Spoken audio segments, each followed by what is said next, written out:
I'm happy to introduce you to Dr. Patel, who's going to give us an overview about the literature available, BeAT-HF, the real-world experience with barostimulation, one of the most experienced implanting centers.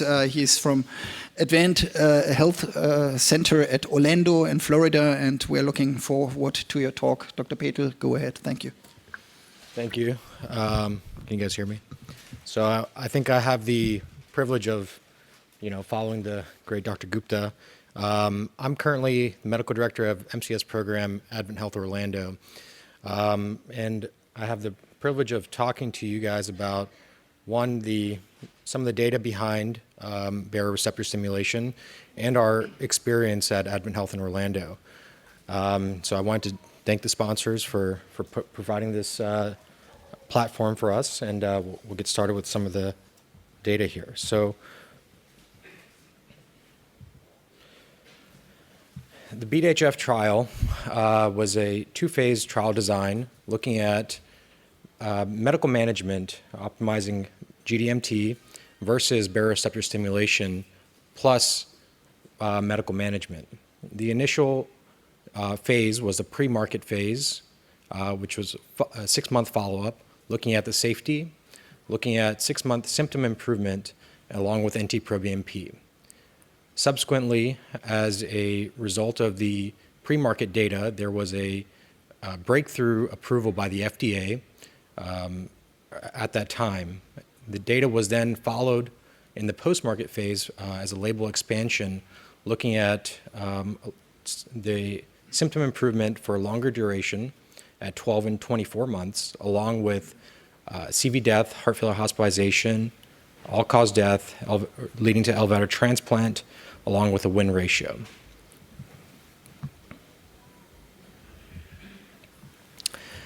The inclusion-exclusion criteria. So here are the key inclusion criteria. These patients included NYHA Class 3 with an LVEF less than 35%, 6-minute hall walk of 150 to 400 meters, elevated NT-proBNP or previous heart failure hospitalization, and one of the key components, stable optimal medical therapy for at least 4 weeks. And patients that were CRT eligible were excluded.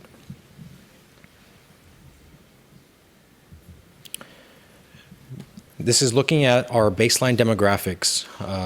As you can see, the control group and the baroreceptor stimulation group are fairly evenly matched. There was not any, significant variances. One of the things I like to point out on this slide is the use of MRAs just nationally and through the trial have been, really underutilized, and I think we see that in our clinical practice as well.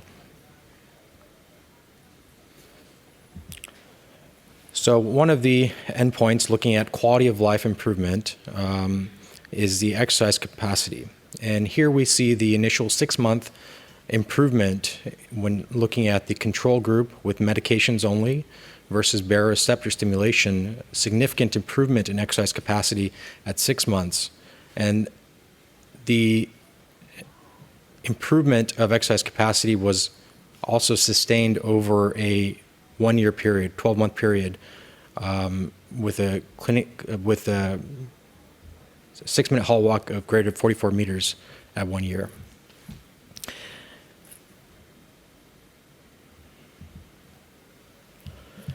When looking at the quality of life questionnaire, Minnesota Living with Heart Failure questionnaire, there was also a clinically significant improvement with Barostim at 6-month, 12-month, and 24 months. The negative values are, the more negative, the better the quality of life is in the survey.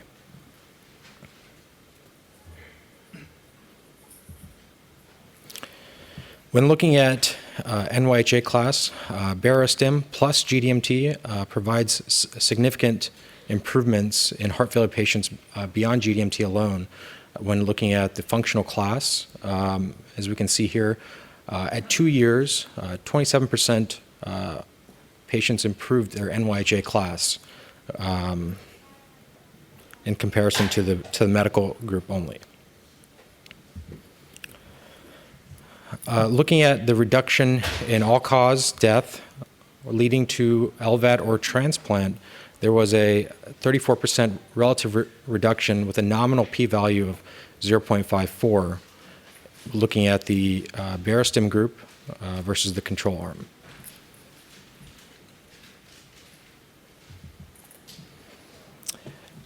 Going back to the slide that Dr. Gupta reviewed, looking at exercise capacity, as we know that CRT is a significant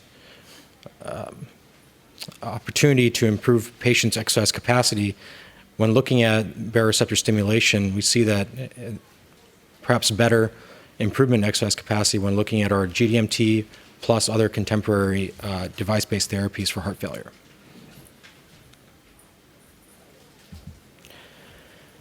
So next few minutes, I'm going to discuss our experience at Advent Health. We have been involved with baroreceptor stimulation from prior to in the trial, and even with hypertension studies as well. Our group in Orlando, we have 7 heart failure cardiologists. We have 3 cardiovascular surgeons and 4 vascular surgeons that help with our baroreceptor stimulation implantation. We specialize in medical optimization for heart failure, robust LVAD and heart transplant center. Thus far, since FDA approval, we've had over 180 Barostim implants, and 90% of those have been on the outpatient basis. Again, we've been involved with baroreceptor stimulation since the investigator studies with BeAT-HF and along with the hypertension trials as well. So how did we get here? How does this happen? I think you have to be very, very careful about how you select your patients. And so first is a patient who has a reduced EF. Our first goal, as Dr. Gupta reviewed, is to optimize their medical therapy and also device therapy. So if they're new heart failure diagnosis or even seeing us in the clinic for the first time, our goal is to get them on medical therapy and then to resynchronization therapy if it's indicated.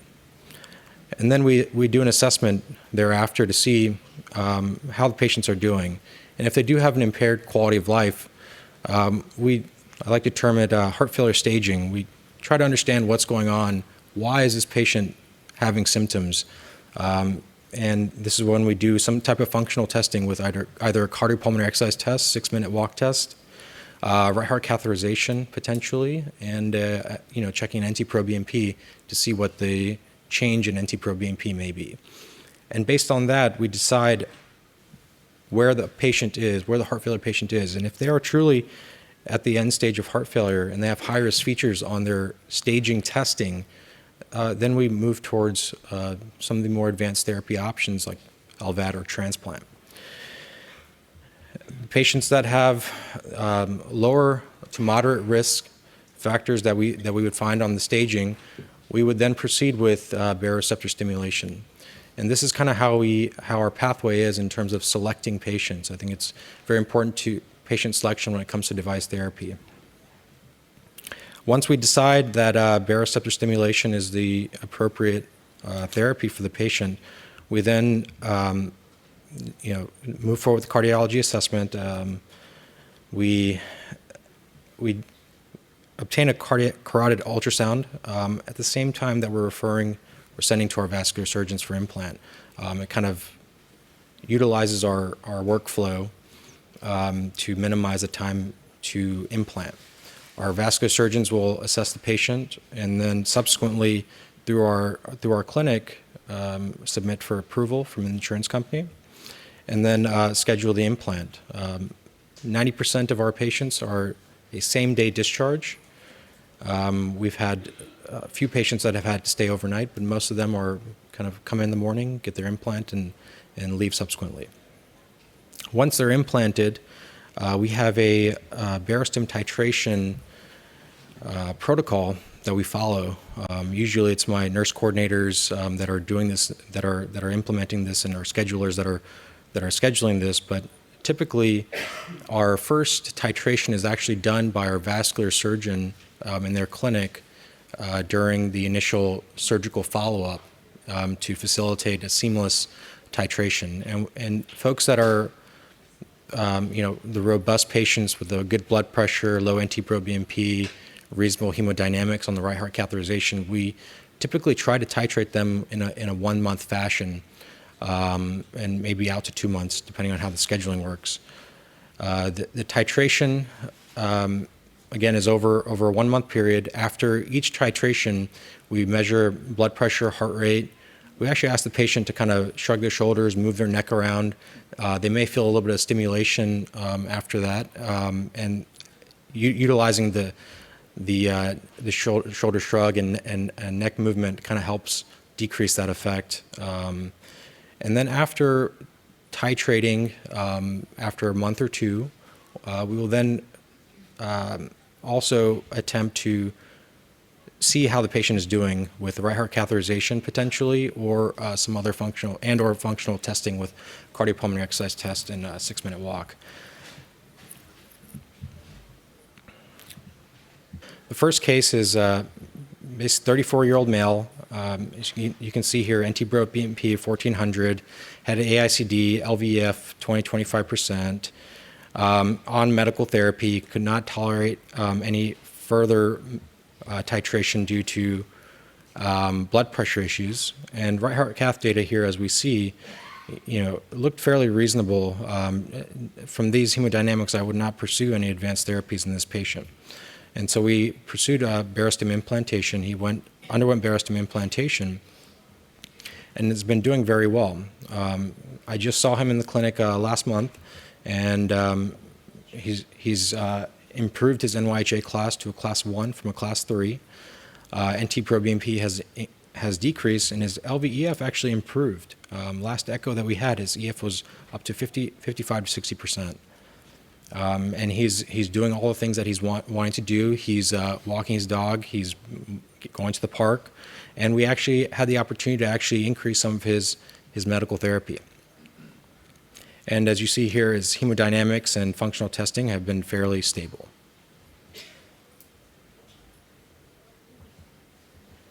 Second case, it's a 50-year-old female, NYHA 3, had a couple of heart failure hospitalizations. The BNP, she had an outside hospital admission, was 183, and as we see here, low LV of 15%, on some medical therapy, and her right heart cath data, she had elevated filling pressures and a cardiac index of 1.7.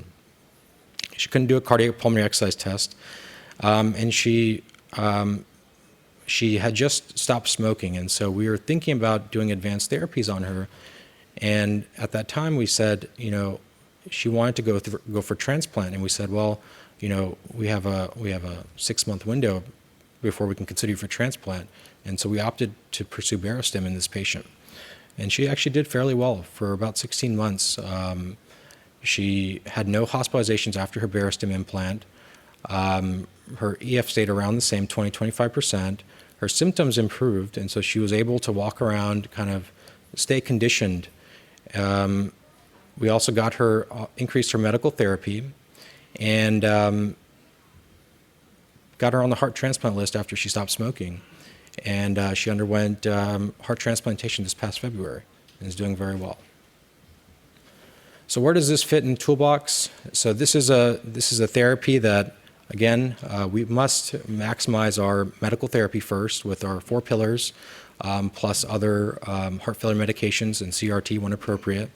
And patients that are still symptomatic, this should be considered for these patients. Barostim should be considered for these patients. And when looking at our experience at Advent Health, earlier referrals, earlier implantation kind of leads to a better experience for the patient. They're able to do more and live better. The blood pressure changes. It actually stays the same or increases after Barostim implantation, and allows us to increase our medical therapy and optimize that to maximum ability. In addition, upon titration of the Barostim, subsequent titrations, the augmentation in diuresis is significant. We've seen some patients that have actually improved renal function and actually have come off of diuretics altogether. And it's important to identify the correct patient for this. This is not a alternative to heart transplantation or LVAD therapy. Patients that are in advanced therapy realm really require advanced therapies, and this is not a alternative to that. And so these are the indications in the U.S. for Barostim, NYHA class 3 or a recent class 2 with a recent class 3 on optimal medical therapy, including medications and devices that have an EF less than 35% and NT-proBNP less than 1600. In the European approval, the CE mark was in 2014, and it's for patients that have an LVEF less than 35% that are with a class 3 NYHA class. And I think I'll pass it on next to Dr. Yarnov, who will expand on this a little bit. Well, thank you.